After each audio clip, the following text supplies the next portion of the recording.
የወሎ ዩቲዩብ ቻናል ነው። ሰብስክራይብ ኮሜንት እና እያደረጋችሁ ገና አዲስ ጀማሪ ነን።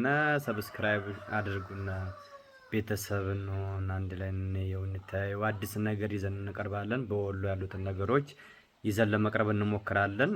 እናንተ ደግሞ ከእናንተ የሚጠበቀው ሰብስክራይብ ኮሜንት፣ በቃ ያላችሁን አስተያየትም ሆነ የተለያዩ ነገሮችን ማድረግ ትችላላችሁ። ግን ሰብስክራይብ አድርጉና ለእናንተ የሚቀነስባችሁ የለም፣ ለእኛም ያው የምናገኘውን ነገር እናገኛለን ማለት ነው። እና ሰብስክራይብ ያደረጋችሁን ወዳጆች ዘመዶቻችን፣ ይህ የወሎ ዩቲዩብ ተከታታዮቻችን በሙሉ እንድናችሁ ደህና ናችሁ ያለን። አሁን ይዘንላችሁ የቀረብ ነው በባህር ዳር ያሉትን የጤና ገዳማት ጉብኝት ወይም ከአንድ ቤተክርስቲያን ገብተን ያየናቸውን በጣም የሚያስደንቅ የስዕል አድኖ ትዕይንት ነው የምናሳያችሁ።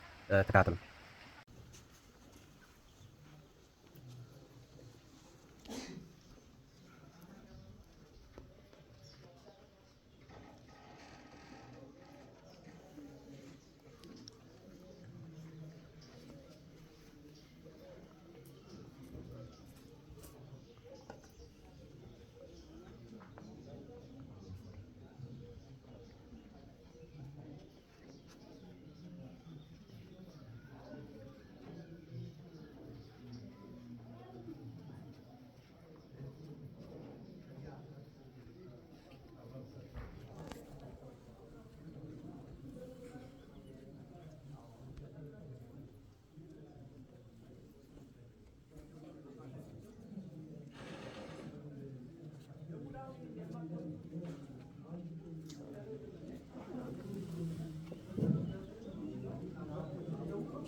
ቪዲዮውን አቁመሃል?